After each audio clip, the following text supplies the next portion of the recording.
Everybody's got a favorite Disney ride, but what about the ones you hate?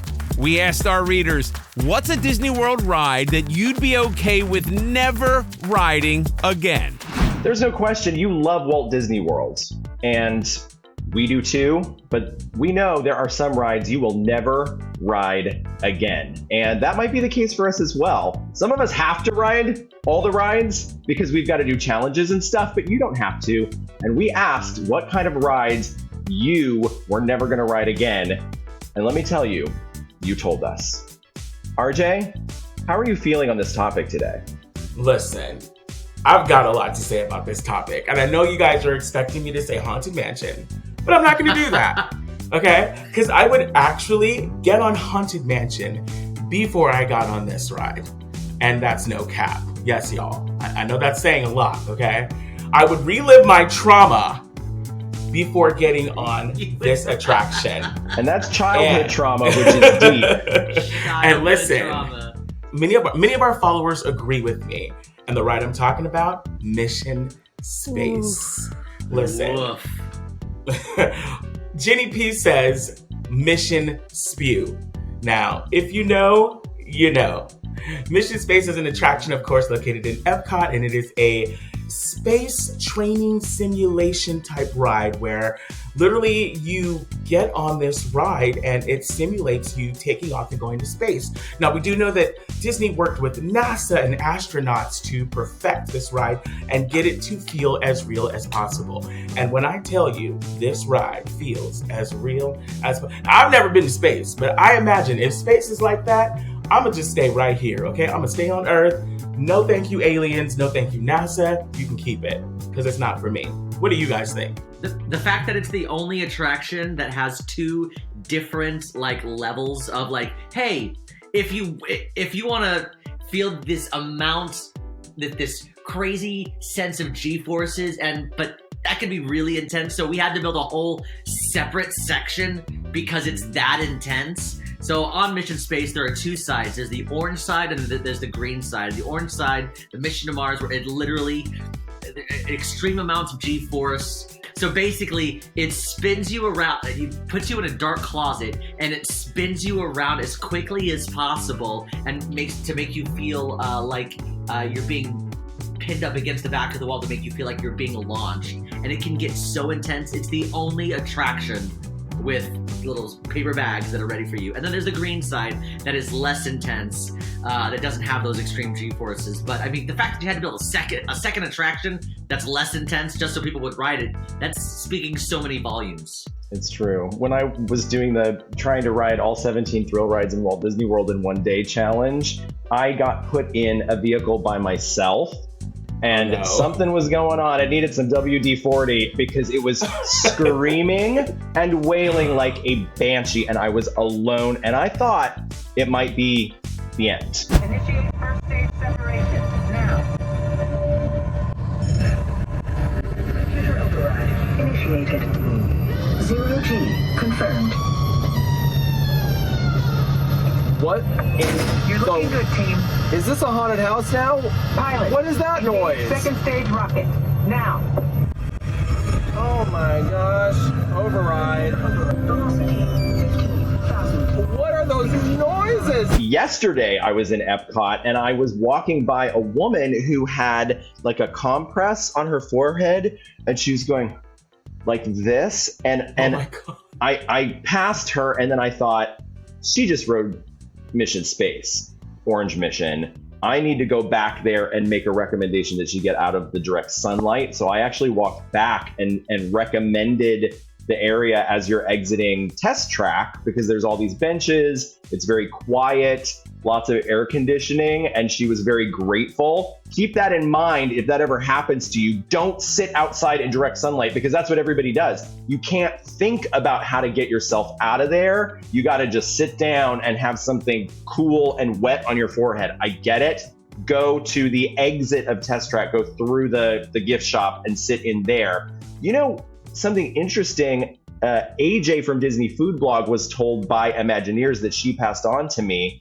If you eat a banana an hour before riding, it helps with sickness very much. So give that a try. What? Bring a Interesting. banana with you and eat it an hour before even Guardians of the Galaxy Cosmic Rewind. Try this trick out and let us know in the comments if you try it and it has worked for you, because I'm very curious about this. I personally don't get sick from rides. Thank goodness I don't get motion sickness. I'm very grateful. I just get old bones ache from from rides. But I think that's a great tip for people who do get motion sickness and want to ride Mission Space Orange Mission, which is probably exactly 0 people. I was gonna say, well, listen, I'm gonna be the first one to try it, okay? When I'm coming down there, I'll get a banana. I'll give this one more chance, because when I got on Mission Space, and this was like in 2015, y'all, it was my first time. I heard the inspirational music. I was looking at all the cool things, and I was like, yes, for America, I'm going into space. Like, I got strapped in, and then I was like, wait a minute, okay, this is a tight space. Like, this is okay. Well, I squeezed myself in that little seat. I think I was the pilot, because there's like a pilot and engineer. There's several different, parts you can play. And I was a pilot, and, I got in there, and then all of a sudden my heart just started. When that thing closed in on us, my heart was beating dramatically. And I had to continue to tell myself to breathe. I was like, RJ, breathe, just breathe, because I really felt like I was getting motion sick. Shalina J says, if they ever want to dismantle it, I'll show up with my sledgehammer. I'm with you, okay? A sledgehammer, a saw, I will be there. We will rally. Let's get Horizons back, period. Shalina, I knew Shalina, hold on, Shalina. Listen, you have to at least give it a little bit of credit. Here's all I'm gonna say: you've got to give it a little bit of credit, because to your point, RJ, about you get to play different parts, right? It tried to be. There was this interactive feature with it, so each person in your little box closet of doom, you get assigned a part, right? So you get the commander, the pilot, the engineer, and the navigator. And throughout the ride, you're asked to press buttons like, we gotta go, we're going to sleep, press this button, or engage the second rockets, or things like that. If you've never ridden this and people are just hearing, oh, there's a button that you push that's an option to go to sleep. It sounds like the craziest ride in the world. And also it's really cryo nice. sleep. Yes, it's cryo sleep. You're asleep for 3 weeks, or 3 months, or 3 years, or something like that. I forget what it is. Now, spoiler alert: you're not actually controlling anything. It's just made to make you feel like that. But I will say, Mission Space walked, so Smuggler's Run could run.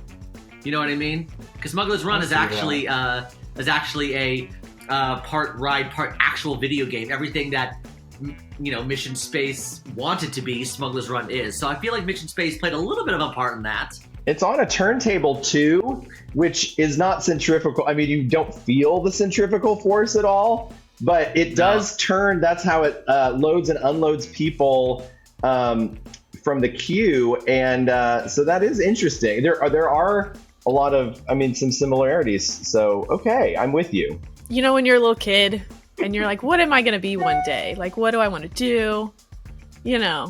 At one point in time, wee little Fry Bucket was like, maybe I could be an astronaut. And then went to Disney World. Oh, I love that. Rode this ride. Yes. Walked off of it and I said, nope, I'm not going to be an astronaut. Like, nope, I'm good. I'll stay here on the ground. And that was it. So, do I love this ride? No, I can appreciate it, but I'm not necessarily trying to ride it every time I go to Epcot. About a year ago, finally rode Green Mission for the first time, because I would talk kind of smack about it. I'd say, the whole point is the centrifugal force and the G, and if you're not riding Orange Mission, then you're wasting your time, and then I thought I better check out Green Mission just to be sure. And it was lovely. And it's a whole other experience over there. In Orange Mission, it's very serious. And your heart is in danger. Yes. If there's ever been anything wrong with anyone in your ancestry, Step out of line and tell an attendant immediately you will be rushed out of the building. Yeah. But then when you go over to Green Mission, it's, hey, I heard you wanted to go to space. You want to go? Come on, let's go. Let's go to space. You're going to see the Earth. It's going to be so cool. I refuse to ride Green Mission ever unless Breedlove is there narrating the entire time. Period. That's the only with time you, I'm going to go on Sage. Green Mission. They do it for you, though. I swear, the energy I is guarantee you like it's not going to be as good day. as you doing it. Listen, it's not going to be we as good need as to you doing have it. like a cast riding with Breedlove where he just narrates. We I'm should. with you, We Sage. should.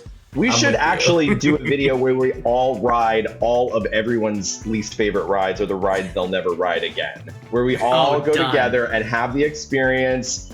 And we'll do Orange Mission. But I will tell you, over in Green Mission, it's nice. My ride that I would be totally fine with never riding ever again, I can already hear Emma yelling at me, is Mad Tea Party in Magic Kingdom. I know.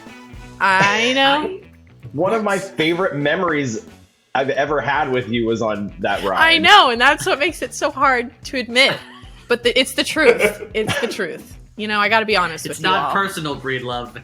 We just have to find another ride and make more memories. I need to know why, okay? I support you living in your Thank truth, but I need to know Thank the why. you. So, kind of like with Mission Space, lots of spinning, which I know that's the point. Emma loves going super fast, and I can enjoy that, but I'm getting older, and that ride does something to me. Like, I get off of that ride, and I can't walk straight for like 10 minutes. I would be okay if they got rid of that ride. I know they never will, but I wouldn't be sad about it, because it makes me very nauseous. Did someone make you say this? No one made me say this, and our readers agree. They agree with me, which is crazy. So Tina W said, ugh, sick for hours. Vera M said, they make me nauseous. Alyssa F said, there's not enough Dramamine in the world that could help me with Mad Tea Party. The thing that I love about this attraction is, okay, this is a hard sell for me because typically I will rant forever about how much I hate Disney attraction that you could also probably find at a local carnival, and this is something that you probably can. But this is just it's a classic ride, so I feel like love it for the nostalgia but leave it for what it actually is. You know what I mean? Yeah, I feel you. Like, I have a complicated kind of outlook on this attraction. It's classic. It's like the quintessential Fantasyland ride, right? We've seen Mad Tea Party in several commercials and several ads for Disney. When you think about, Alice in Wonderland, you think about Disney, you think about the Mad Tea Party.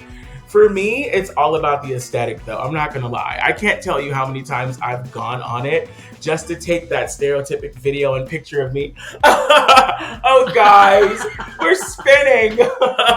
We're at Disneyland. We're at Disney. Like, for me, it's like getting that perfect joyous shock and then being like, okay, just don't look at anything. Just focus on one singular thing so you do not get dizzy. So I completely understand what you're saying, Fry. Like, I get it. I'm not going to lie. I have gotten motion sickness on it before, especially when you ride with someone who's trying to, like, spin it really fast. And if you've ever ridden with, like, little kids or nieces and nephews, like my niece, she's like, faster, faster. I'm like, okay, sweetie, making memories that will last forever. I don't need my stomach. It's that type of situation. So I've got 1 foot in the teacup and 1 foot out. I'll put it like that. I will say that I prefer Disneyland's teacups over Disney World's. So we could get rid of Disney World's and I'd be okay. We don't need to get rid of Disneyland's. The aesthetic. I agree. It's a lot prettier over there. It's the aesthetic, right? Mm-hmm. It's very pretty. It's next to the Alice in Wonderland actual ride. You've got the hanging trees with the beautiful leaves, and it's just very aesthetically fun. It seems more open. The one at Disney World is just like enclosed and just. I feel like it's cute, this though. It's entire just cute. time Breedlove has been just like kind of like nodding his head, but almost like a sad parent's like, I'm not mad, I'm just disappointed. You know what I mean? Yeah, I mean, That's the vibe. first of all, I would say, it rains 100% more in Central Florida than in Southern California, and anyone who looked at the Farmer's Almanac in the years leading up to Magic Kingdom opening would recognize that and know you've got to build a canopy. And they probably learned from having it exposed in Disneyland, because think about it, the teacup is meant to hold liquid. And You've you're actually got having a point there. it's open to the world. I mean, I'm sure there's a drainage system in there, but you're talking about the place where people are sitting all day spinning, and anytime it rains, it's getting wet and funky. And so listen, not to interrupt you really quick, but I just gotta say this really quick, because literally I was at Disneyland last week and it was raining like crazy and the ride was closed because it was collecting water. So you have a point there. Okay, go back, sorry. So I think they did a good thing for those who want to have the experience of riding the rides by covering it here in Orlando. I think aesthetically, I agree, it's beautiful in Disneyland, but everything's more beautiful in Disneyland. It was created by Walt Disney himself with his friends, his artist friends, and it was their art project, and nobody knew what it was going to be. You know what I mean? It was just meant to be beautiful and magical and special, and something for families to do together where everybody could have a good time. So the comparisons between Disneyland and Disney World are, the differences are endless. And I would just say, yes, this is a ride you can ride at a fair. No, it's not a ride I would ride at a fair. It is a ride I would ride in Walt Disney World. And as a lover of thrill rides, I beeline to teacup number 11, which is said by cast members to be the fastest teacup. And I get in there with someone who likes to, really have a wild time. And we look at each other like you and I did, Fry Bucket, and say, let's do it. Just a quick tip. Recently, Emma Quincy and I had a best day ever at Magic Kingdom where we rode the teacup, all three of us in the same teacup. And sometimes there is just too much leg. Sometimes there is just Always. too much legs. Honey, with me, there's always too much leg. Okay, I'll tell you that. I'm 6'1", and I have thunder thighs. I'm 6'3", which means no one else is allowed in our teacup, Breedlove. It's Thick true. thighs. If you and I rode, it would be inappropriate, I would say. People would say, you can't do that, gentlemen. I can't.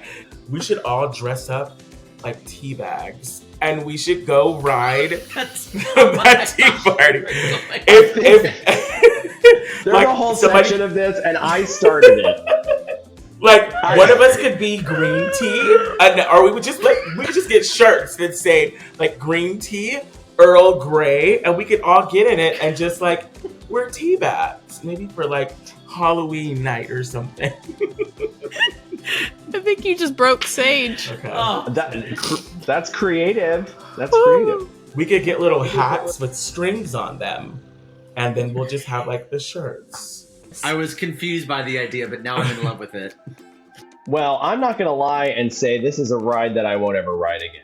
But I will say this is a ride that I feel my age when I get off it. And that ride is the original roller coaster in the dark for Disney, Space Mountain. All right, this is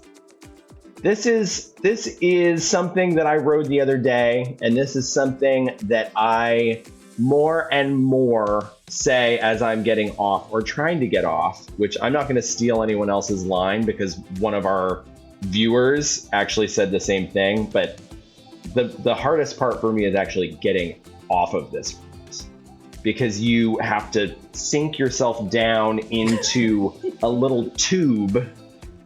And I personally vacuum seal into it at this stage in my life to a point where, it's questionable whether I'm gonna be able to get myself out in time. It's totally in the dark with just some little projections of stars that you can't even really see. There are some audio effects that you sort of hear as you whiz by. All of this to say, this is the original Space Mountain. It opened before Disneyland's Space Mountain. And just like the teacups, where they figured out, we've got to make some improvements because this is sitting out and when it rains, it can't operate. They said, you know what? There's a lot about this ride that we can do better. And so there is onboard audio, and it's 2 seats sitting side by side as opposed to having to straddle the person in front of you. And it is so much smoother. It's not even comparable. I mean, it's not even like it's the same ride. The Disneyland Space Mountain is, in my opinion, far superior. And this is one I have to say, I have to really ask myself, am I willing to be in physical pain for the rest of the day after riding it? The answer is usually yes, but for a lot of you, that's not the answer. Like Isabel D, who said, my old bones can't handle all that jerking around anymore. Love the ride, but was just on it a few weeks ago, and I'm 99% sure it was my last time. And I am just waiting for the day that I, like Isabel, say, you know what? I'm out. I would like to say my father, who's 72 years old, since Space Mountain opened, it has been his #1 favorite Disney ride, hands down. Now Guardians of the Galaxy has kind of taken that spot a little bit, but not. It can't really compete with the years that he has spent devoted to Space Mountain. He's 72 years old and still riding it like a pro. Like, he gets on this ride and hops off and he's like skipping, to Big Thunder Mountain while I'm huffing and puffing. RJ, have you ridden Space Mountain in Walt Disney World? Yes, I have, Sage. Okay, so then I'm gonna ask a question here. What is more chiropractor inducing, Matterhorn or Space Mountain in Disney World? Listen, I put them both in the same bracket. We did an RTT not long ago, and I said, and I stand by this statement, Space Mountain in Walt Disney World is the Matterhorn in Disneyland. I mean, there are some differences. Obviously the bobsled Matterhorn, which is another tubular type roller coaster, it can feel a little smoother than Space Mountain. However, the way that it jerks, bro, like those jerks be jerking, okay? Like I can't. I got on this ride a few days ago at Princess Night, because I was with someone who was like, oh, I'm from Montana, let's get on it. And I'm like, listen, call Hannah. Okay, call Hannah from Montana, because I'm not doing it. And either way, he talked me into getting on this ride. And let me tell you something. Breedlove, you said you vacuum seal when you have to step into that attraction. Okay, I spread. Okay, I need a butter knife. I need someone to get a butter knife and goop me out of that ride when I get on it. And that's for Matterhorn and Space Mountain. It just kind of hits different, and it's very weird because the first time I got on Space Mountain, of course, was the one in Disneyland, before I got on the one in Disney World. So when I went to the one in Disney World, it was such a shock for me. I was like, what is going on with this attraction? Why is it so I agree with you. I don't know if my bones are getting old. Maybe they are, but it's not one that I run to, but it is one that I eventually end up on. I'm not going to lie.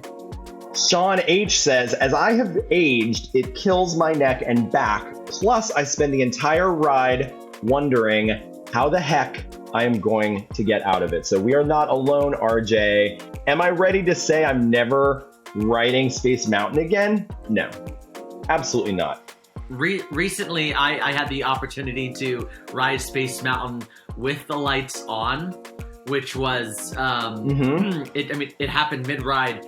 And it was a little more terrifying than with the lights out because I'm a pretty tall guy, and well, I guess like Trisha C says, I also still feel like I'm gonna hit my head on the track above me.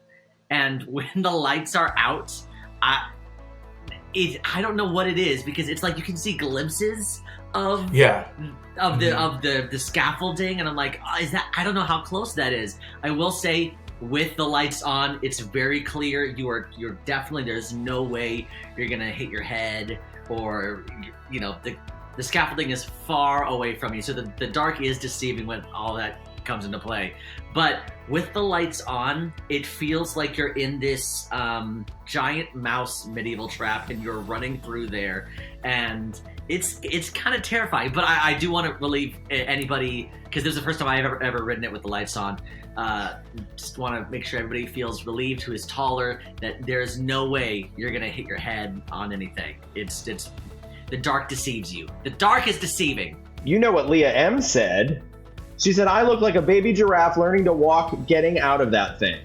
Well, I have choreography. Bag, up, over, out, oh, it's not going. Okay, now let me try this way. Maybe I could slide backwards up. Oh. Say what you will, but I'm a Space Mountaineer for life. Space Mountain is one of my go-to attractions. It's my must-do attraction. Sometimes, people who don't go to Disney World often. I understand you want to rope drop Seven Dwarfs Mine Train, or get the Peter Pan's Flight Lightning Lane, all those kind of things. But I am a big proponent of rope dropping Space Mountain, because that line it's very popular. It's still an e-ticket attraction, no matter how uncomfortable the attraction might be. People still love it, and I don't feel like waiting 60 minutes for one of my favorite attractions. So you might need a chiropractor afterwards, but # worth it.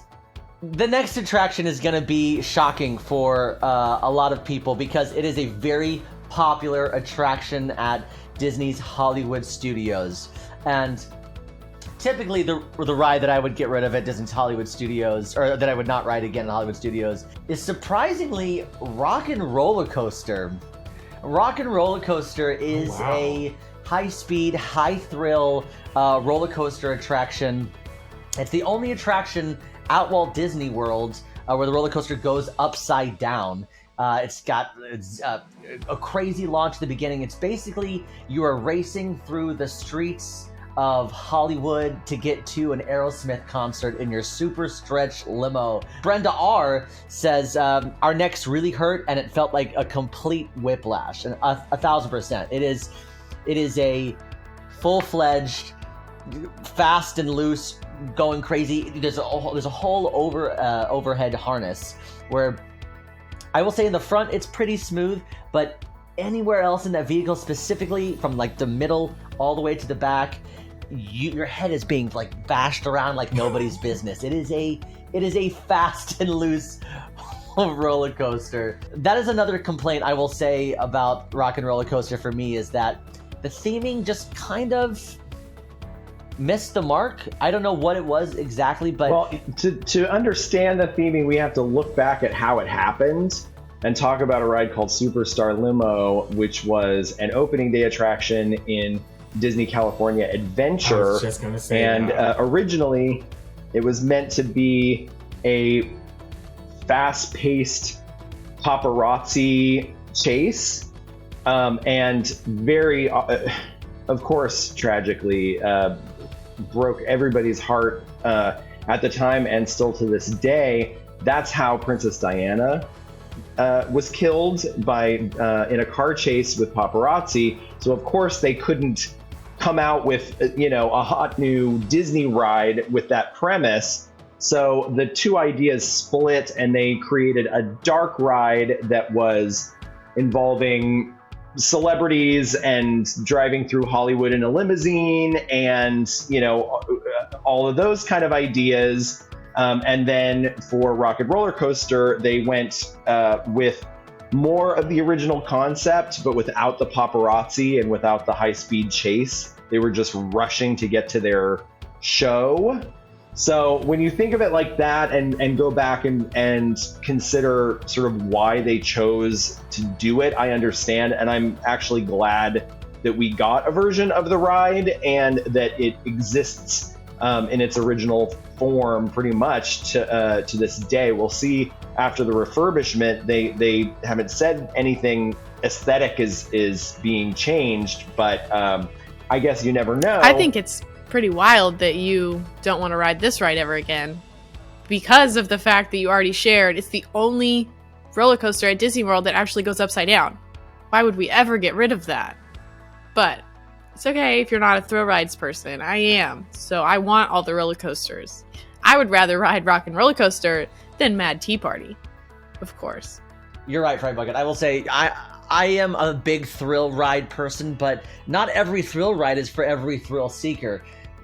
Specifically just because of a lot of the bouncing around, and some thrill seekers just don't like the intensity of it because it does have a pretty insane launch. I believe it goes from like 0 to like almost 60 miles an hour in like basically 3 seconds.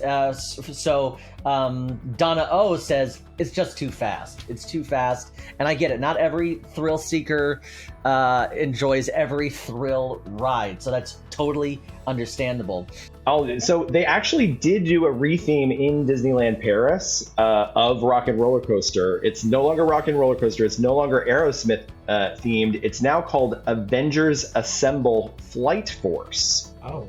And it's an Avengers ride, which actually sounds pretty cool. I mean, I think it's definitely intellectual property that is hot, that's current, still, definitely active for Disney.